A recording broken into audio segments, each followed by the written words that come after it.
Detalhes que você não sabia sobre o pós-operatório da cirurgia bariátrica. Eu postei uma sequência de 3 vídeos com esse tema sobre coisas que eu fui vivendo no meu pós-operatório e aprendendo sozinha sobre como eu poderia passar por essas experiências. E foi muito interessante porque cada um de vocês que me acompanham colocaram suas histórias nos comentários e então eu decidi contar as minhas histórias em relação a cada item que eu coloquei. Nem todos os médicos pedem, mas é importante que na solicitação de exame de sangue contenha os itens de vitamina A e vitamina E. A importância de ter a vitamina A e vitamina E é interessante porque elas são importantes para a gente poder ter esse acompanhamento ao longo do tempo. Só que quando você passa em médicos por convênio, ou então, de repente, a pessoa não é especializada em cirurgia bariátrica, ela não pede esses 2 itens. Como o nosso corpo não absorve mais as vitaminas como antes, principalmente no bypass, as vitaminas lipossolúveis tendem a cair. E são elas que auxiliam o corpo na regulação da gordura. Pode ser que às vezes você faça o número 2 e saia gordura junto. Fique atenta se isso é algo específico em relação ao que você comeu, ou se é frequente, porque se for, pode ser sintoma de algo mais sério. Porque a gente também perde vitaminas pelas fezes. Sim, a gente perde vitaminas através das nossas fezes.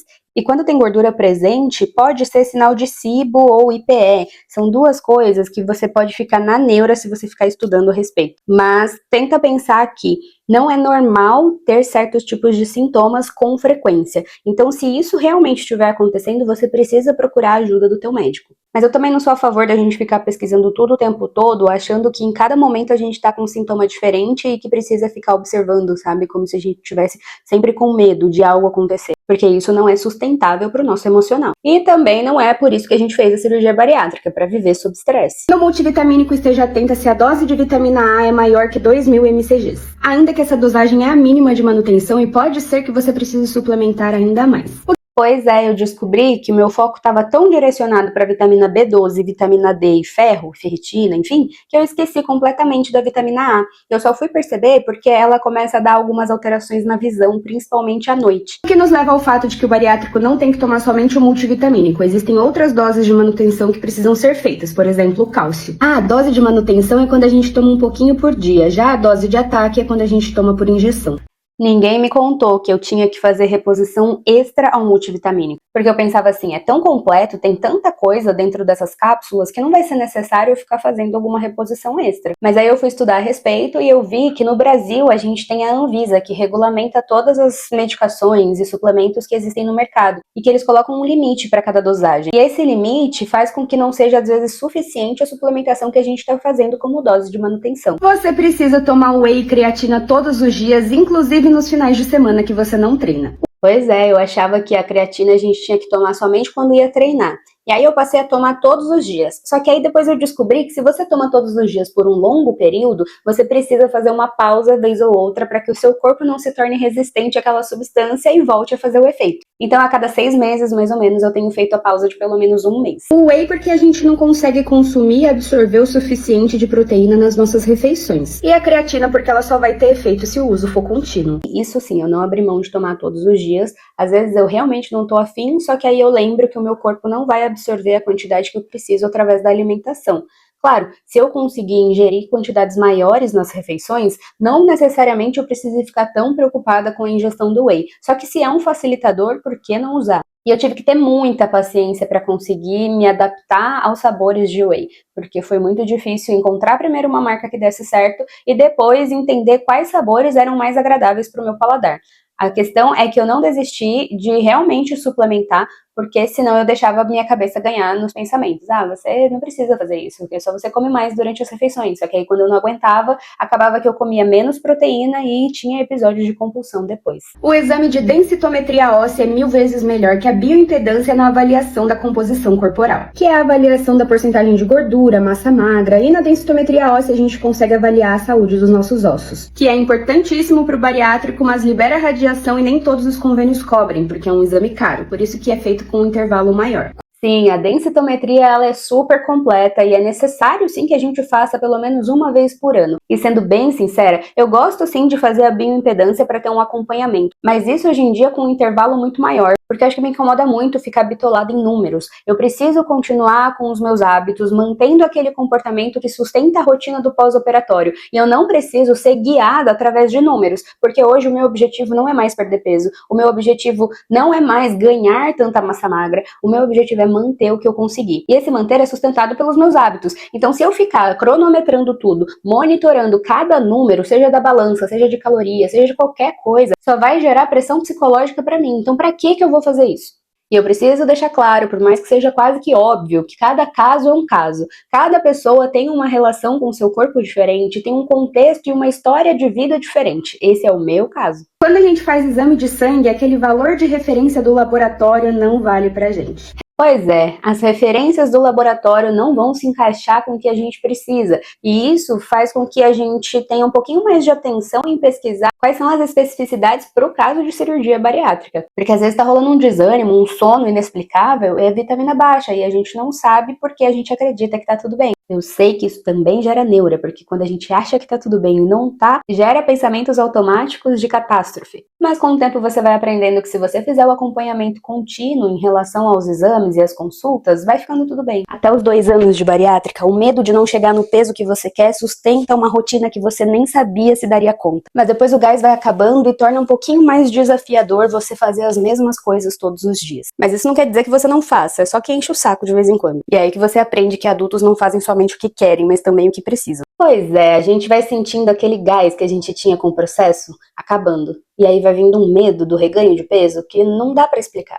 Mas aí é aquilo, né? A gente não sabe se a gente fica preocupada em voltar pro peso que a gente tinha ou se a gente usa dessa preocupação para manter os hábitos no aqui e agora.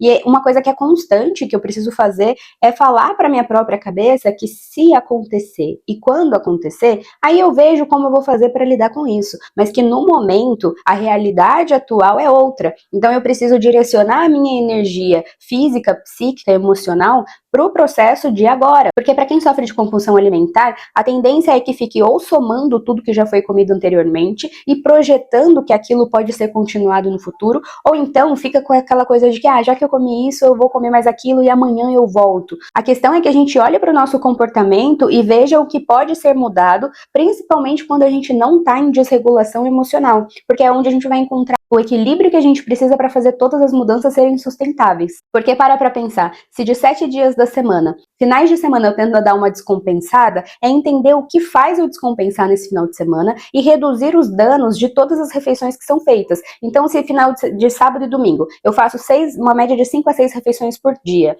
dessas 5 ou 6, digamos que 2 eu tenho alguns episódios de exagero. Eu tenho que cuidar para que as outras 4 funcionem de um jeito ok. E funcionar de um jeito ok significa ter equilíbrio dentro das coisas que eu considero fazer bem para o meu corpo.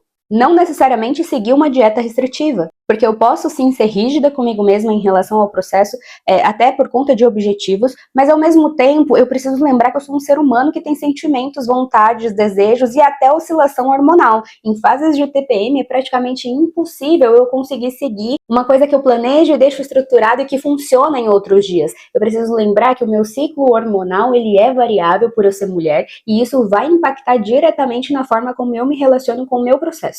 Você vai enjoar de ter que repetir comportamentos e pode até se entediar por não ter novidade no processo. Porque quando a balança para, a gente não tem os nossos reforçadores para continuar fazendo aquilo que é desconfortável. Então meio que vai perdendo a motivação. E é aí que a gente precisa redobrar nossa atenção para continuar fazendo as coisas que precisam ser feitas mesmo sem contar com esse fator.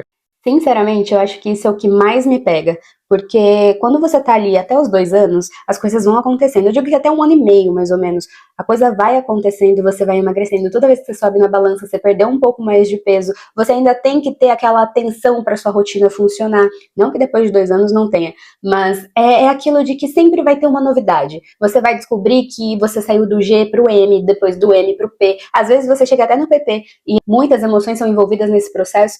Só que chega uma hora que estabiliza. O peso estabiliza, a balança não se mexe, você veste as mesmas roupas e você descobre que é aquilo que te cabe realmente, você já encontrou uma rotina que funcione, o seu corpo já se recuperou e não tem mais novidade. E aí é aquilo, né? Você passa uma vida inteira buscando emagrecer e aí você emagrece, você chegou no corpo que você queria, mas e aí? O que acontece depois?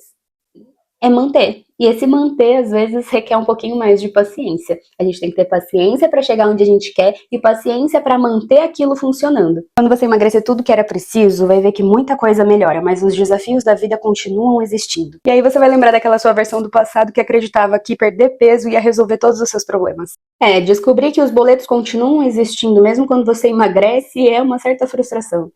Brincadeiras à parte, é porque a gente passa tanto tempo dedicada a pensar em como vai ser a vida se aquele problema de emagrecimento deixar de existir, que aí a gente não se dá conta que a rotina continua, que os problemas continuam acontecendo, imprevistos também, e que a gente vai continuar tendo que lidar com eles. E no fundo, tirar o corpo do caminho não muda o fato de ter que ter responsabilidades. Chega uma hora que as pessoas começam a falar que não lembram da sua versão do passado e começa a falar mal do que você fazia ou comia, como se você não fosse a mesma pessoa. E aí você vai pensar, realmente as pessoas reparam em tudo, só não falam. Essas situações, a pessoa ela esquece, ela acha que a gente tira um personagem e investe outro.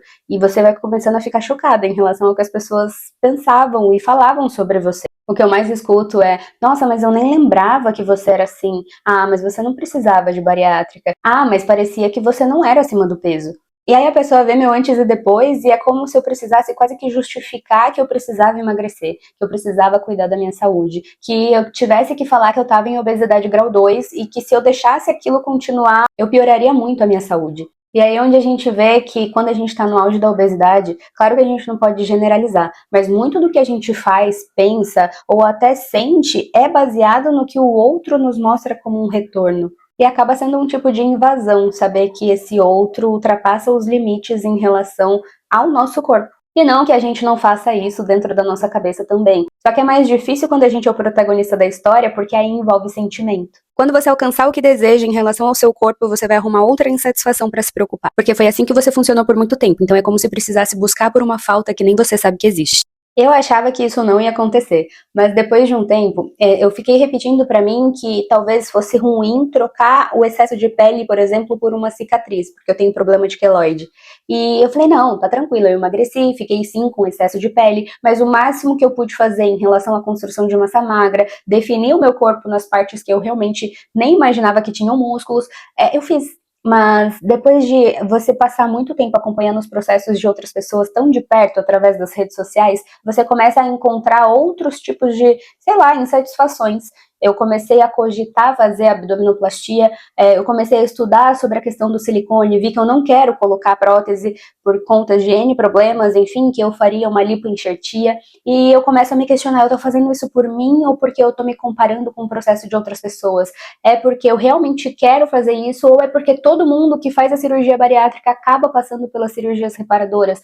Então, é um grande questionamento. E é preciso a gente ficar atento em relação a essas insatisfações, porque senão a gente vai estar sempre mirando na falta, na falta, na falta. E quando a gente não alcança, ou também quando a gente alcança, lidar com a frustração do depois requer muito esforço emocional. E até quando a gente precisa ficar tocando nessa ferida de falta, sendo que a gente pode sim tentar olhar para aquelas satisfações do momento presente, para que a gente consiga curtir cada conquista. Dumping em talo depois de um tempo não assustam mais, e você começa a conhecer o seu corpo e entender que isso vai acontecer de vez em quando. E eu espero que por me seguir você já tenha entendido que essa é uma das formas que seu corpo usa para se comunicar com você. Então quando acontecer, tenta observar o que aconteceu e qual foi o contexto. Nem me fale, o dumping parecia que era a sensação de quase morte, que todo mundo falava, e até aconteceu o primeiro episódio eu fiquei num cagaço, que nem sei te explicar.